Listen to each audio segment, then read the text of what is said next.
Oh wow, these are a lot of emails from YouTube. A lot of comments. Okay, yeah. I think you guys know where this is going. A lot of my comments for my requests series, they more or less have to do with, the whole, game reviewing. Game reviewing and how that is. By the way, this is my hair. This is all the hair. We wrapped it up in some napkins. Yeah, it's a lot of hair. I know. My head's cold. Okay. Anyway, I just want you guys to know that request is for any kind of video, given that it can be G or PG. TV PG. That makes sense. So it can be any kind of video, but it's fine that you guys want to see game reviews. I totally get that. But there's a lot of video games that are on the Atari 2600 that I'm getting requests to review. And I don't mind doing Atari 2600. And you might think that the reason I haven't been doing requests as often as I was is because I've only been getting requests to do Atari 2600 games. But really, it's, I didn't have the time, I had school, but now that I'm on summer break, I can do it now. I've just been forgetting. So I apologize for that. And now I'm going to do it. But today we're doing the big Atari 2600 review. Now, of course, I don't have an actual Atari 2600, but what I do have is this Atari 2600 plug and play with 10 games. Now, I'm just gonna tomorrow I will give you a tour of my gaming area, but as for right now, let's just focus on the plug and play area. Now, this area is where I have my plug and play systems. I only have 3, but they're still plug and play systems, so that's where I keep them, and that's where I like to have them. Some of these I've had since I was little. I remember I got this Scooby-Doo one. I don't even remember where or when we got this. I just remember having this since I was a kid. And then Christmas of 2012, I received this along with my 3DS. And then in 2015, I was at a yard sale and I got this Pac-Man one, which is pretty cool. And then back here I have some random static games, I guess you'll call them. I just call them portable electronic games, because really that's what they are. I mean, what else are you going to call them? There's no video, so it's not a video game. That's how you define a video game. There's there's actual video. And so anyway, with plug and play, it's very simple. With a regular console, you gotta hook it all up to the TV, and then you have to get more games for it. But with plug and play, it's very simple, because you just plug it into your TV, turn your TV on, and it already has games with it.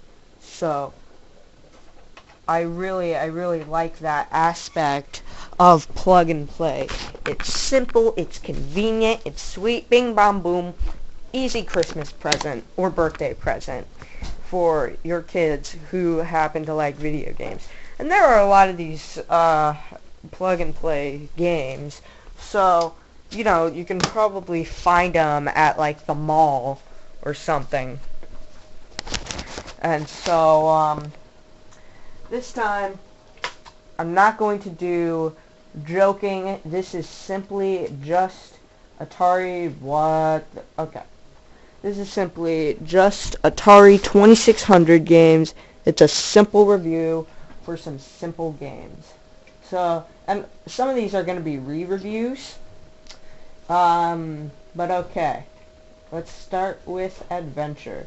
I actually reviewed this a while ago. I made a video. I had 3 takes. I'm going to turn up the volume. I had 3 takes, and I used one of them. The original concept for that was I was going to use all 3 takes in there, because none of them were good, and I kind of wanted to preserve it. But now I can review it in just a normal light. Now I'm just doing level 1 because I'm going to take this sword with me. Because, you know, there's the entire fact that 2 and 3 are like labyrinth-style mazes. And this is a very Legend of Zelda type game. I remember I called the square, I believe his name is Hero. I called him Block Link. And I want to say that which is very, very good. And it's a very accurate name. Hey, look at this. See that magnet right there? Well, I'm trying to get rid of the key. And listen. I can make the sound effect. That's neat. I like that. So then, of course, it gets subtracted. Okay. Now we got this. Okay. Well, now there's too many items on screen, so everything's flashing. But no, it's not. Okay, so aha! I went down the bridge. Aha!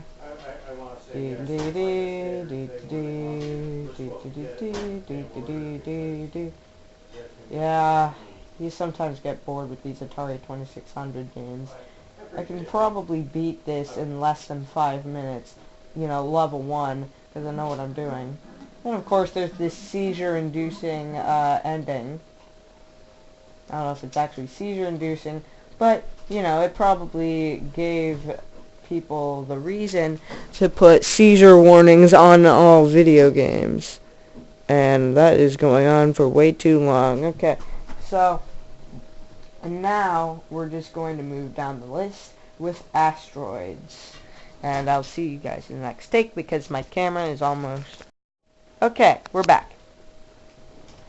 I often talk about it when I often talk to the camera like it's, you know, in real time when I'm recording it. When I'm recording the video, like the viewers are actually here with me.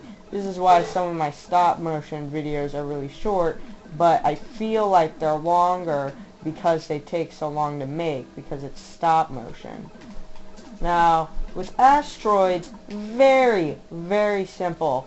You're flying around in, you know what, I'm actually going to give this a more in-depth review. So you're flying, well, I'd try to, but, you know, there's not much you can do. I guess I can explain the controls, but that's really about it. You play Asteroids like you're just shooting stuff. It's space and shoot.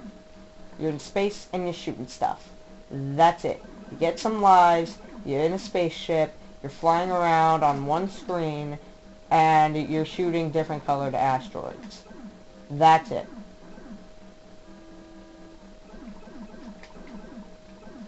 You know, I was going to do some joke here, but there's not much material I can work with because it's asteroids.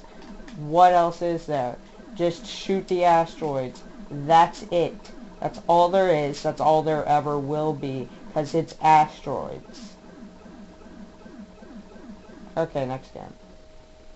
There's not really a way to finish it because it's a port of an arcade game of the same name. Alright, now Breakout. I believe the story behind this game is that you are a prisoner and you're trying to break out, roll credits, of jail. Now this one is sort of hard to control because it's a joystick and this paddle is very sensitive. It's sort of like Pong but flipped, and instead of another paddle you have some rainbow bricks. Jeez, who built this? Who built this? The Russians? That's not a racist thing. That's not supposed to be racist. It's just Tetris is a Russian game, and in Tetris there's multiple colored blocks that disappear. So, sorry if that sounded racist. I should probably edit that joke out. Wait, I have an idea. The people who made Tetris. Yeah. That guy. That one singular person. Anyways, so it might look like I'm bad, but yeah, I sort of am. I tried finding a way to... Basically, the idea is to break all of the bricks, because it's one thing to make a path for yourself and make it look as subtle as possible. But, you know, this guy is a completionist. He's Gerard. Gerard got stuck in jail, in this specific jail, and now he's trying to break out. But he can't live with just, you know, breaking a path for himself. He has to break all the bricks. There's a version of this on Google Images. Yeah, it wasn't as good. But it had better controls. Okay, next game. Let's see here. Okay, so I'm about 4 minutes in on this segment. Okay, Centipede. Okay, now we're getting into stuff that you might know from Pixels. Okay, you know what's cool about this game? You can make a dog at the bottom of the screen. See? Dog, no dog. Dog, no dog. Dog, no dog. Dog, no dog. I like the version with the dog better. You know why? Because I like dogs. I'm a cat person, but I like dogs. Oh boy. Okay, so you guys might have seen Pixels. And if you did, I loved the Centipede segment. I saw it in 3D with my friend Will. You know, one of the people who I played Mario 3 with. And we saw it in 3D together. It was a complete coincidence that we were at the same theater. We did not plan it at all. But it was still really cool. I mean, the score was coming out everywhere. It was great. And seeing something as simple as this, or even as simple as the arcade game itself, because Atari doesn't really do the arcade game justice, but, you know, seeing it on screen like this, when all I know about Centipede is this, very interesting, and I loved it so much, and it actually taught me something about Centipede. I thought every time you kill one Centipede, then you move on to the next level. And I'm not talking about these heads. I'm talking about, like, the actual long centipede made of the multiple heads that you then shoot, and it becomes multiple heads. Now, you see, I thought every time you killed one, you move on to the next level. I was dead wrong, baby. Dead wrong. I don't think I could have been more wrong about that. And I'm dead now. Fortunately, when you die, for every mushroom, and yes, that's what these blocks are, they're mushrooms, for every mushroom that you've left, you get 1 point every time you die, and the spider counts them out. Okay, you see, now this is level 2. So I assume each level is indicated by the changing of the mushrooms, the changing of their color. I assume that. You know, one time I was playing Centipede, and I'm just going to move on to the next game right now. One time I was playing Centipede, and I cleared everything off screen, but right when I had cleared the last thing, it just happened to be that another Centipede head came in and decided to poke his head in for fun. So, it was good. Okay, now this is Circus Atari. What can you say about Circus Atari that hasn't already been said? I don't mean that in a good way. I mean this game is so basic. Okay, so pretty much these two guys are on a moving seesaw, and they're trying to get these colored blocks. So it's pretty much just Breakout, but harder. But the controls are actually better. Anyway, so these two stick figures, I assume they're Henry Stickmin's extended family. These two guys are playing around on this seesaw, and I have no idea what this has to do with the circus. But if you're a circus person, you probably know. So that's about it. Oh yeah, and you press this button to switch the people on, to switch your side on the seesaw. Anyway, that's about it for that. Now we're moving to this side. Gravatar. Okay, let me see how much time I have left. Okay. So this is gonna be the last review in this segment. Pretty much, you're a letter T ship, and then you're on this screen, and you know you can shoot this thing, but there's a sun in the middle, so you can't do that. This actually reminds me of the first ever video game. Yeah, so anyway, you fly around, and you go around to these different planets. I always assumed this guy was a space invader. You go around, and you shoot stuff. You shoot all of their defenses. And you have to hold up to accelerate to activate your fuel. And then you steer by going left and right. And then down does this thing. I have no idea what that is, but it drains all of your fuel. So, oh no! Okay. I have no idea what I'm doing. I don't know how to explain this. Okay, next game. Okay. So, you know, I think this thing came out in 2002. You know what else came out in 2002? Me! I was born in 2002. Bet you didn't know that. Okay, this segment is way shorter. So, Missile Command. This was actually in the background of the scene in Pixels. So pretty much, I always thought this was supposed to be like a target computer. And so you blow up missiles. You blow up missiles from the other team, whatever you're trying to stop. And then these missiles just come down. I could use this in a movie.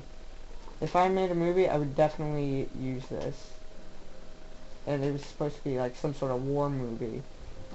This is actually based off some sort of war. I'm too lazy to research it. So. Okay, next game. It's just a simple, get the high score arcade game. Now this one, very in-depth. I made a long play based off of this one. Aha! I already found it. Okay. So there's this spot in Pong. This is all I can really say about Pong. There's one spot in Pong where you can get to, and it'll almost always be the correct spot to where you don't have to play the game. You can do something else, and that was obviously not the spot. But it's very simple. This is the first well-known video game, and this is actually called Video Olympics when it came out, because everyone was sick of Pong, so they didn't want to play it. But Circus Atari would have been a better title for Video Olympics. A better game. Ah, jeez, I gotta get the phone. Okay, so that was Pong. Just get 21 points and that's it. You might have seen from my Atari 2600 long play Pong. Okay, let's see here. Volleyball is next. This one actually was reviewed by the Angry Video Game Nerd in his Atari Sports Games review. Now, if you hold start, you can change who gets the ball. Either the red team or the blue team. You're the blue team, by the way. I always thought this walking animation was weird. Okay. So pretty much, it's just volleyball. You have to try, and you gotta try and just win. It's like a normal volleyball, but with 4 people. And I've never figured out how to do this. You push the button to do this dance. I always thought it was like a dance. Okay, next game.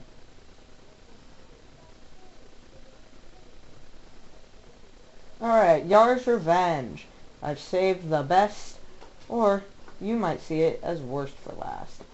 Imagine if M. Night Shyamalan had made one of his bad movies, had made one of his good movies. Well, that was sort of the case with the person who made E.T. He made this good game, Yars Revenge, and then E.T. happened. Now, this is nothing against the actual guy who made E.T., but it is a notoriously bad game. And it was one of the factors that pretty much destroyed the gaming industry. So, yeah, worst game of all time, definitely E.T. on Atari. Now, at times, this, thing in the right of the screen will turn into a ninja star, or I don't know what it is, but you know, you have to get it somehow. And you can't shoot this thing. That will do nothing. No. You have to avoid the cursor from Missile Command, and you know, and also hit this thing with some weird missile that you have to get over near the thing by. Now there's this big rainbow thing where you can't shoot at all. I don't know why that's there. Maybe it's the atmosphere or something. But nonetheless, just, yeah, it's okay. Oh, haha! Yeah, these are the only 2 levels. After that, they just reuse all the levels. Well, that's all the Atari 2600 games that I have on this. I might review some more in the future, maybe with an emulator, but those really won't be from requests. Those will be as the Decently Pleased Video Game Kid. Those will definitely be as the Decently Pleased Video Game Kid. Even if you request them to have an honest review as me with my thoughts, really the Decently Pleased Video Game Kid and I think the same way. So, yeah. Okay then. I've covered 10 Atari 2600 games in one video, and that, my friend, is good reviewing. Now, again, I will have my I will give you a tour of my gaming area tomorrow. Yep. That's about it. Oh, hey, can you guys tell me how good my Markiplier impression is? That's how I'm going to close this video. I will see you in the next video. Bye-bye.